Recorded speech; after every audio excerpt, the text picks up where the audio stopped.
My boyfriend secretly lived with his ex and lied about everything, so I showed up at their apartment pretending to be the fiancé. I hadn't planned to show up unannounced. I didn't even mean to disrupt anything, honestly.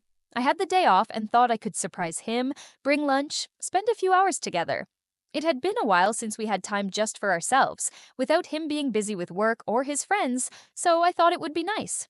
A break from the usual routine. But the moment I knocked on his door, I already knew something was wrong.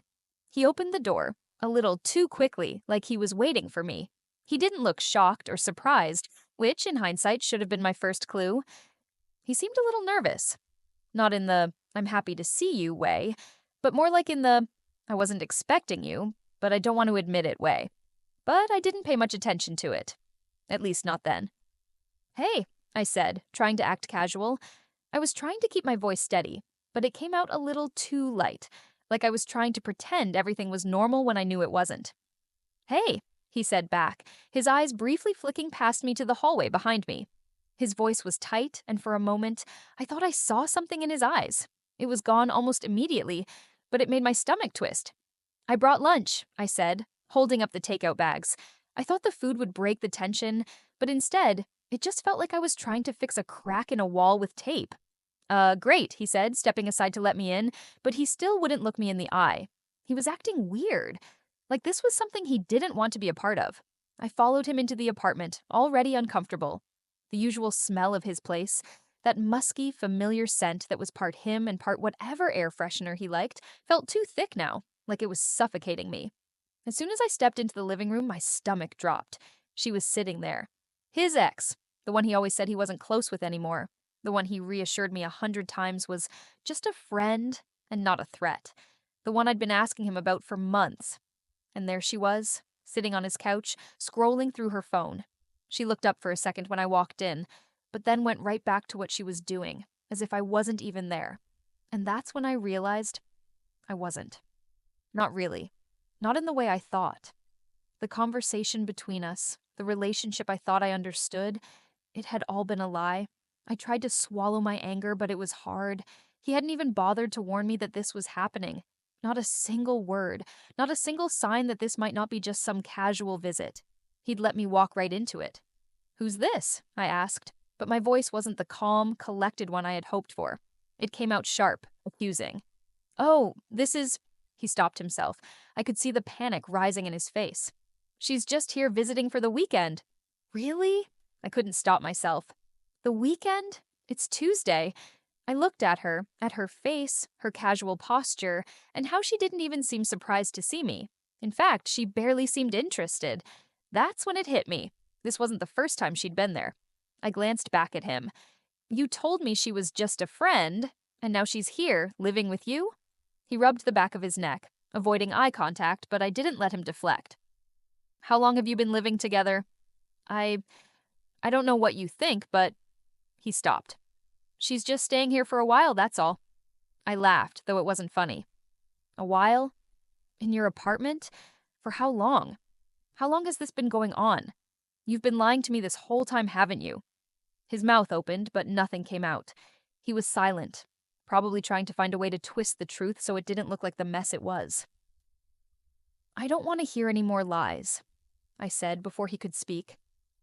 "I don't want to hear that you didn't mean to hurt me. You don't get to say sorry when this has been going on for months, when you've been living here with her, and I've been left in the dark." I took a step back, pacing the room now, too angry to sit still. "I asked you about her. I asked you if you were still in contact, if she meant anything to you, and you kept saying nothing was going on. You said everything was fine. You said it was nothing." His eyes flicked nervously to the door. He looked like he was about to say something, but I wasn't going to let him backtrack. Not now. "You don't get to do this anymore," I said firmly. "You don't get to live two lives. You don't get to lie to me and then act like nothing happened. Not after everything. Not after the plans we made, the future we talked about." I could feel my pulse quicken, the anger creeping up. It was hot in my chest now, boiling. "I came here thinking we were still building something, but you've been here, living in your perfect little world with her all this time. And I didn't even know." "You need to calm down," he said, his voice starting to rise. "You're overreacting." I stared at him, speechless for a moment. Overreacting? This was what I'd been waiting for. This was the reality I couldn't ignore anymore. Overreacting?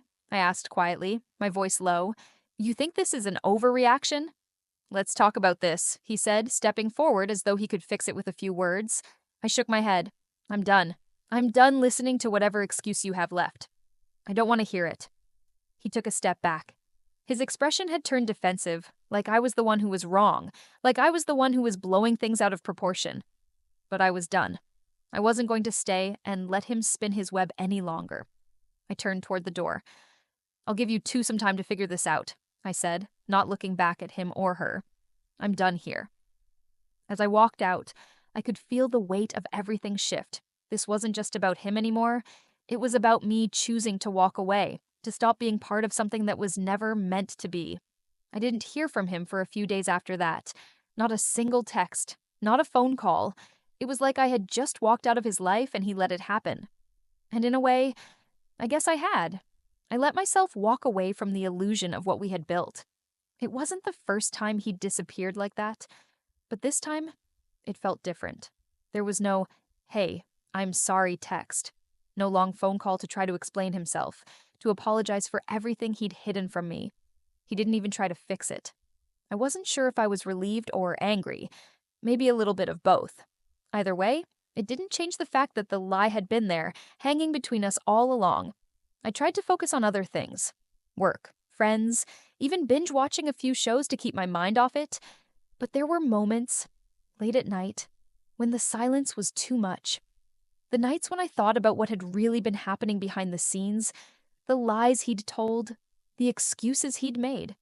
And I'd replay the events over and over in my head, like a broken record that never stopped. But I wasn't going to let that be my story. Not anymore. It took about a week before I started getting the texts. At first, they were from his friends, checking in. I didn't answer. I didn't want to deal with anyone who might be caught in the middle of this mess. But then, one morning, my phone buzzed with a message from him. I stared at it for a long time before I opened it. Part of me didn't want to. Part of me wanted to leave it unread, to keep pretending like he was just another ghost in my past. But the other part of me, the one that still cared, maybe a little too much, told me to open it. It was simple. I've been thinking a lot about what happened. Can we talk? I sat there for a few minutes, my fingers hovering over the screen. I wanted to respond. I wanted to hear him beg. But that wasn't going to make me feel better. It wasn't going to fix anything.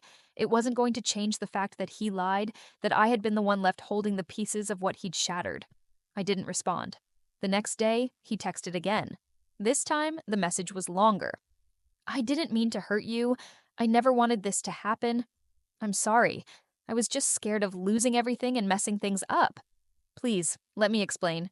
I read it through a few times, feeling the same frustration and confusion rising in my chest.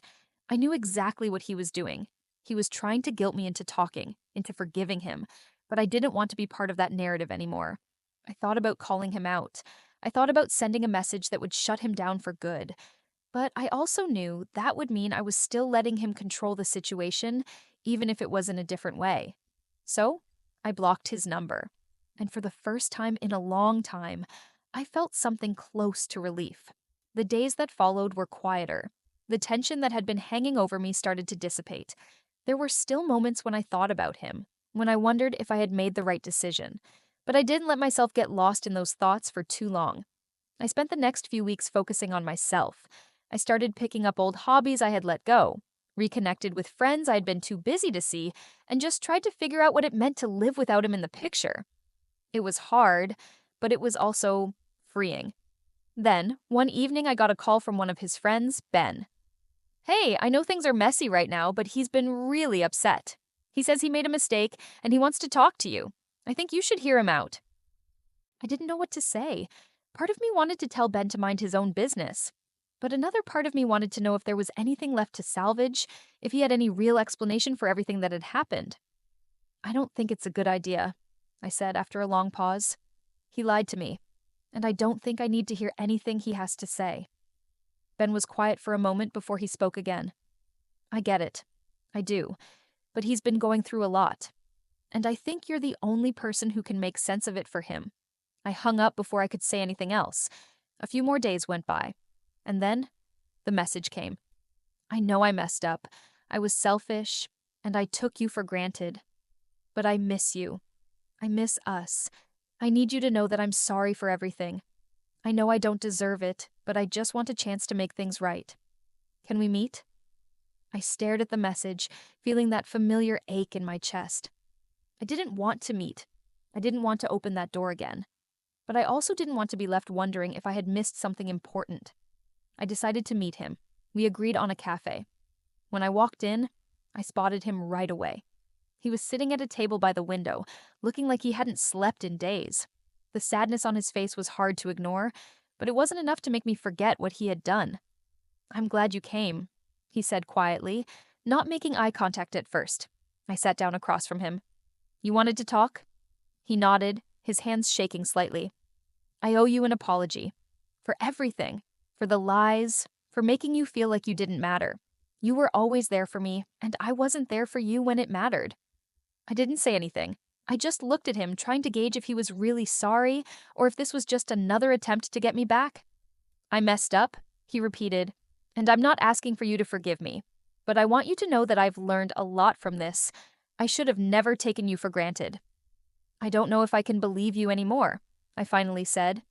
He sighed, looking defeated. I know, and I don't blame you, but I'm asking for a chance to show you that I can be better. Not for me, but for us. I didn't respond right away. I just sat there, staring at him. I had to decide if I wanted to go back to a life where he was part of it, or if I was better off without him. I didn't have to think long. I didn't need to sit there wondering what the right answer was. It had been made clear, at least to me, what needed to happen. I couldn't go back to the version of him that I'd fallen for. I couldn't trust him in the way I used to. He was right about one thing. He had taken me for granted. But that wasn't the only thing I'd been overlooking. I'd been taken for granted in ways I couldn't even recognize until now. Not just by him, but by the life I had been building around him. I looked at him, trying to gauge his face. I wanted to see if he was really sincere or just trying to hold on to me for the wrong reasons. I'd spent the last few weeks doing the same, wondering whether there was something redeemable in this relationship. Maybe I had clung to the idea of us, and maybe that was the problem all along. I had thought we were building something real, but it wasn't real. It was built on excuses. I'm not angry, I said, surprising even myself. My voice felt steady now, but it wasn't a calm steadiness. It was something more like the calm that comes after a storm. Quiet, but knowing exactly what happened. He looked at me with those eyes I used to trust. Eyes that had once made me feel safe, made me feel like I mattered. I didn't feel that anymore. I'm not angry, I repeated, letting the silence fill the air between us. But I'm done. His face faltered for just a moment. That's all it took for me to see the cracks. His composure was slipping, and in that moment, something inside me clicked. I didn't need to fix this. I didn't need to be the one who helped him make it right. I didn't need to be the one to pick up the pieces of his broken stories. I was done. His lips parted to speak, but I held up a hand to stop him. I need to take care of me first, I said. I've been ignoring myself for too long, letting your lies and your half-truths be the reason I keep going back, trying to fix things that were never broken on my end. I paused, letting that sink in. You have your own journey now, and I have mine. He looked like he was going to say something, but I was already standing up, ready to walk away. I didn't need the closure he was offering. I didn't need him to explain himself anymore, because the truth was, I had already known the truth. He just hadn't been ready to admit it until now. I think we both know this is the end of it, I said, turning toward the door. You've made your choice, and I've made mine. It wasn't an argument. It wasn't a fight. It was just a conclusion I had come to after everything that had happened, everything I had allowed to happen. And the only thing I could do now was walk away with my head held high.